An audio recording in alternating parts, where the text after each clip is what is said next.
हाय बच्चा, आज आप फिर अपने सेशन में उपस्थित हैं। तो हम विशेषण पढ़ा रहे हैं बेटा, विशेषण।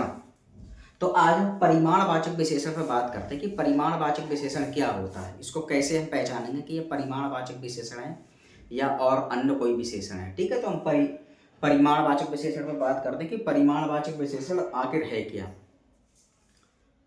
और इसके उदाहरण कौन कौन से होते हैं और कैसे हमें जानकारी या ज्ञात होता है कि इसमें परिमाणवाचक विशेषण है या किसी अन्य और विशेषण का प्रयोग किया गया है। तो चलिए हम सबसे पहले परिमाणवाचक विशेषण पे बात करते हैं। ठीक है, तो इसमें बेटा हमने ये डाल रखा है, हेडिंग डाली रखी है परिमाणवाचक विशेषण, परिमाणवाचक विशेषण। अब परिमाणवाचक विशेषण होता क्या है, ठीक है, वो हम आपको बताते हैं। चलिए हम परिमाणवाचक विशेषण बात करते हैं। जिन विशेषण शब्दों द्वारा जिन विशेषण शब्दों द्वारा संज्ञा की मात्रा कौन सी, नाप और तौल, ठीक है, नाप तौल संज्ञा की मात्रा का बोध होता है, उन्हें परिमाणवाचक विशेषण कहते हैं। परिमाणवाचक विशेषण दो प्रकार के होते हैं। ठीक है, इतनी बात पहले समझिए। जिन विशेषण शब्दों से संज्ञा की मात्रा मतलब नाप तौल का बोध होता है, उन्हें परिमाणवाचक विशेषण कहते हैं। परिमाणवाचक विशेषण के दो प्रकार हैं, ये दो प्रकार होते हैं। ठीक है, अब साधारण भाषा में हम क्या करते हैं, जिन विशेषण शब्दों द्वारा संज्ञा की मात्रा मतलब नाप तौल का बोध होता है, उन्हें बेटा क्या कहते हैं, परिमाणवाचक विशेषण कहते हैं। और परिमाणवाचक विशेषण दो प्रकार के होते हैं। इतनी बात क्लियर हो गई।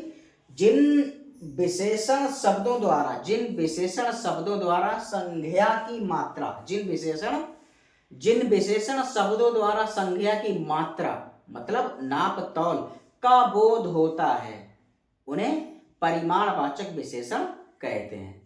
और परिमाणवाचक विशेषण दो प्रकार के होते हैं। इतनी बात क्लियर होगी। मतलब जहां किसी चीज की नाप तौल के बारे में वर्णन किया जाता है, वहां बेटा परिमाणवाचक विशेषण होता है। तभी तो इसमें लिखा है जिन विशेषण शब्दों द्वारा संज्ञा की मात्रा मतलब नाप तौल का बोध होता है, उन्हें परिमाणवाचक विशेषण कहते हैं। परिमाणवाचक विशेषण दो प्रकार के होते हैं। इतनी बात क्लियर, ओके, ठीक है। जिन विशेषण शब्दों द्वारा, यानी कि साधारण भाषा में कहते हैं कि जहां नाप तौल के बारे में वर्णन होता है, वहां बेटा क्या होता है, परिमाणवाचक विशेषण होता है। ठीक, और परिमाणवाचक विशेषण के दो प्रकार होते हैं। एक होता है निश्चित परिमाणवाचक और एक अनिश्चित परिमाणवाचक। तो ये चीज क्लियर हो गई। जिन विशेषण शब्दों द्वारा संज्ञा की मात्रा नाप तौल का, ठीक है, बोध होता है, जिन विशेषण शब्दों द्वारा संज्ञा की मात्रा मतलब नाप तौल का बोध होता है, बेटा वहां क्या होता है, परिमाणवाचक विशेषण होता है। परिमाणवाचक विशेषण के दो प्रकार हैं, निश्चित परिमाणवाचक और अनिश्चित परिमाणवाचक। तो इतनी बात क्लियर हो गई कि परिमाणवाचक विशेषण किसे कहते हैं। ठीक है, नाप तौल मतलब नाप तौल के बारे में नाप तौल का जहां बोध होता है, वहां बेटा क्या होता है, परिमाणवाचक विशेषण होता है। और परिमाणवाचक विशेषण के कितने प्रकार हैं, तो ठीक है बेटा, दो प्रकार हैं। कौन कौन से, निश्चित परिमाणवाचक और अनिश्चित परिमाणवाचक। ठीक है, तो ये चीज क्लियर होगी। अब हम इस पे चलते हैं, निश्चित परिमाणवाचक क्या है, निश्चित परिमाणवाचक क्या है, निश्चित परिमाणवाचक क्या है। अब हम इसमें चलते हैं, निश्चित परिमाणवाचक क्या है। ये तो आप समझ गए होंगे, जानते ही इतना कि निश्चित परिमाणवाचक किसको कहते हैं। जिन विशेषण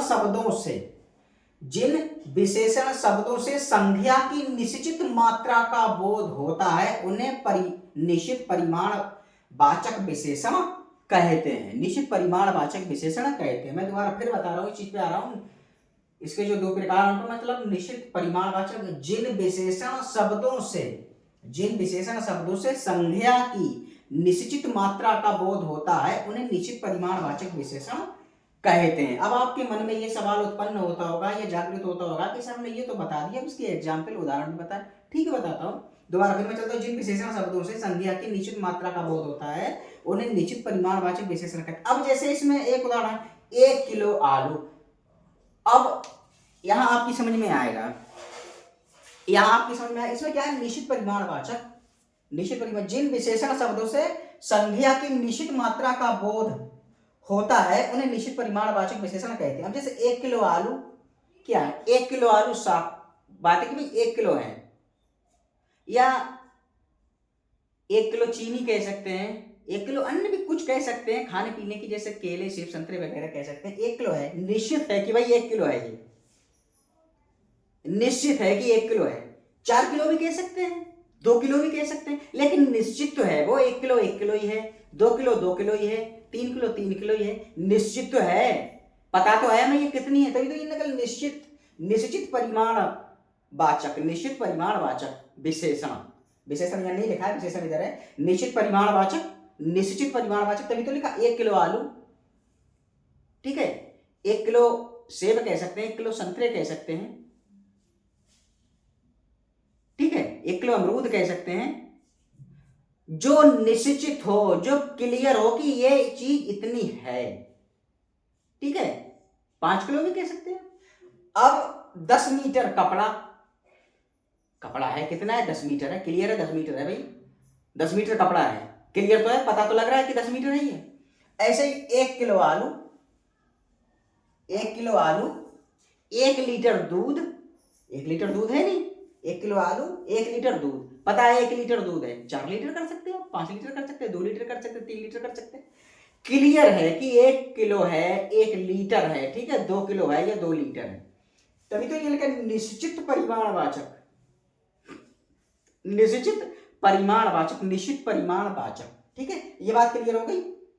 निश्चित परिमाणवाचक जिन विशेषण शब्दों से संज्ञा की निश्चित मात्रा का बोध होता है, जिन विशेषण शब्दों से संज्ञा की निश्चित मात्रा का बोध होता है उन्हें निश्चित परिमाणवाचक विशेषण कहते हैं, क्लियर इतना।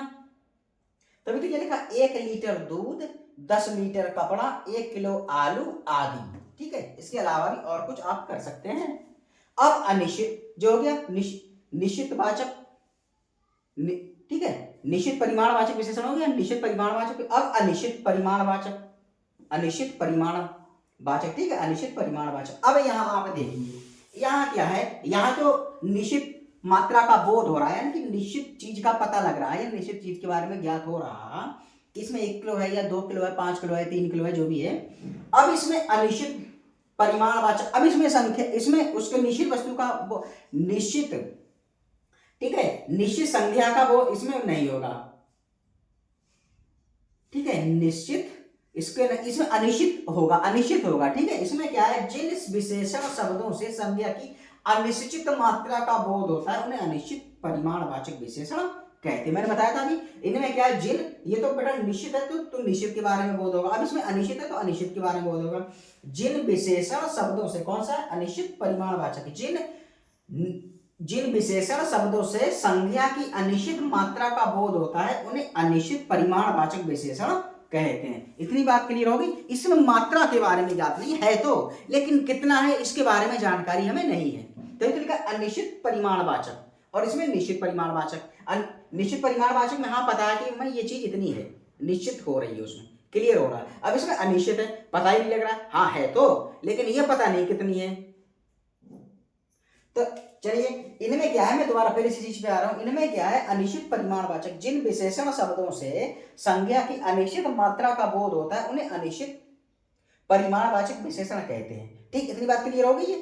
अब जैसे थोड़ा दूध, थोड़ा दूध, अब इसमें क्या, 1 लीटर दूध, इसमें थोड़ा दूध, इसमें 1 लीटर दूध, इसमें 1 लीटर दूध, इसमें निश्चित परिमाणवाचक, और अनिश्चित परिमाणवाचक में क्या है बेटा, थोड़ा दूध, दूध तो है लेकिन ये पता नहीं लग पा रहा है, या ये ज्ञात नहीं हो पा रहा है कि दूध है तो है कितना, तभी तो लिखा अनिश्चित परिमाणवाचक, ठीक है। इससे ही आप सीख जाएंगे, समझ जाएंगे, अनिश्चित परिमाणवाचक, भाई थोड़ा दूध, दूध तो है, ये तो क्लियर है, कितना है ये पता नहीं है, तभी तो ये लिखा अनिश्चित परिमाणवाचक, अनिश्चित परिमाणवाचक, ये थोड़ा दूध, हाँ भाई दूध तो है, मगर ये ज्ञात नहीं हो पा रहा है, या ये पता नहीं लग पा रहा है कि दूध है तो है कितना। कुछ शहद, ये तो पक्का है कि शहद है, लेकिन कितना है ये पता नहीं लग पा रहा है, या इसकी जानकारी नहीं है कि शहद है तो है कितना, ठीक है। अब यहां आते हैं, दिखाई दे रहा, बहुत पानी, भाई पानी तो है, ये तो क्लियर है, कंफर्म है, पक्का है, लेकिन ये पता नहीं लग पा रहा है कि पानी कितना है, ठीक है। तो ये अनिश्चित परिमाणवाचक हो गया, नहीं हो गया। अब ऐसे लिखा अधिक पैसा, अधिक पैसा, भाई पैसा तो है, ये तो जानकारी है, लेकिन कितना है ये पता नहीं लग पा रहा है, या ये पता नहीं चल पा रहा है कि पैसा है तो है कितना, लेकिन ये पक्का पता पैसा है। तो ये बेटा अनिश्चित अनिश्चित परिमाणवाचक हो गए। ठीक है, ये चीज समझ में आई। मैं दोबारा फिर इस पे आ रहा हूं बेटा, इसी चक्कर में मैं, या इसीलिए मैं सरल से सरल भाषा का प्रयोग करता हूं कि प्रत्येक विद्यार्थी इस चीज को गहराई से समझ जाए, और टीचर का उद्देश्य भी यही होना चाहिए। ठीक है, प्रत्येक विद्यार्थी चीज को गहराई से समझे। तो फिर हम इस पे आ रहे हैं क्या, परिमाणवाचक विशेषण। परिमाणवाचक विशेषण ये मैंने लिखा है, परिमाणवाचक विशेषण। इसमें क्या है, हम परिमाणवाचक विशेषण में दोबारा फिर पहुंच रहे हैं, दोबारा फिर आ रहे हैं। इनमें क्या, परिमाणवाचक विशेषण जिन विशेषण शब्दों द्वारा संख्या की मात्रा, क्या, नाप तौल का बोध होता है, उन्हें परिमाणवाचक विशेषण कहते हैं। अब बेटा परिमाणवाचक विशेषण के दो प्रकार हैं, निश्चित परिमाणवाचक और अनिश्चित परिमाणवाचक। ये बात क्लियर हो गई। जिन विशेषण शब्दों द्वारा संज्ञा की मात्रा मतलब नाप तौल का बोध होता है, उन्हें परिमाणवाचक विशेषण कहते हैं। ये बात क्लियर हो गई। अब परिमाणवाचक विशेषण बेटा दो प्रकार के होते हैं, निश्चित परिमाणवाचक और अनिश्चित परिमाणवाचक। अब हम निश्चित परिमाणवाचक पे आ रहे हैं दोबारा फिर से। ठीक है, जिन विशेषण शब्दों से संज्ञा की निश्चित मात्रा का बोध होता है, जिन विशेषण शब्दों से संज्ञा की निश्चित मात्रा का बोध होता है, उन्हें निश्चित परिमाणवाचक विशेषण कहते हैं। जैसे 1 लीटर दूध, 10 मीटर कपड़ा, 1 किलो आलू आदि, इसके अलावा भी और हैं। ठीक है, लेकिन उनकी संख्या क्लियर होगी कि 5 किलो चाहिए, 10 किलो चाहिए, 2 किलो चाहिए, ठीक है, या 3 किलो चाहिए। निश्चित होता है, कुछ जो चीज दी जाती है उसका निश्चित होती है कि ये 1 किलो है या 2 किलो है, 4 मीटर है या 10 मीटर है। ठीक है, और अनिश्चित परिमाणवाचक में बेटा होती तो है, लेकिन वो क्लियर नहीं होती कितनी होती है, तभी तो ये लिखा है अनिश्चित परिमाणवाचक पे चल रहे हैं। तो ठीक है बेटा, इसके बारे में बता रहे हैं। जिन विशेषण शब्दों से संज्ञा की अनिश्चित मात्रा का बोध होता है, उन्हें अनिश्चित परिमाणवाचक विशेषण कहते हैं। जिन विशेषण शब्दों से संज्ञा की अनिश्चित मात्रा का बोध होता है, उन्हें अनिश्चित परिमाणवाचक विशेषण कहते हैं। ये बात क्लियर होगी। थोड़ा दूध तो है, ये पता नहीं लग पा रहा है कि कितना है। कुछ शहद तो है, ये पता नहीं लग पा रहा है कितना है। बहुत पानी तो है, ये पता नहीं लग पा रहा है कितना है। अधिक पैसा तो है, ये पता नहीं लग पा रहा है कि पैसा कितना है। तो ये बेटा क्या है, परिमाणवाचक विशेषण हमने बताया।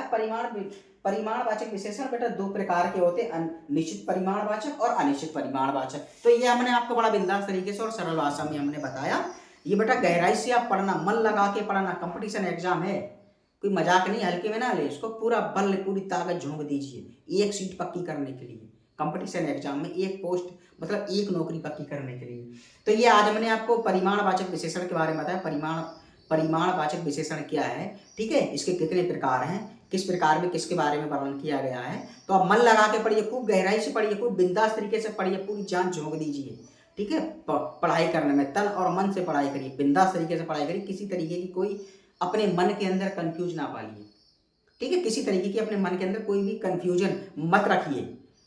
ठीक है, देखिए परेशानी सबके जीवन में होती है, बस फर्क ये है कि कुछ वो परेशानियों का सामना करके आगे बढ़ जाता है और कुछ परेशानियों में ही पड़े उनको बस पकड़े रहता है और आजीवन उनके परेशानियों को पकड़े रोता रहता है। लेकिन समझदार विद्यार्थी भाई जो परेशानियों का सामना करे, उससे संघर्ष करे, उससे मुकाबला करे और अपने लक्ष्य को प्राप्त करे।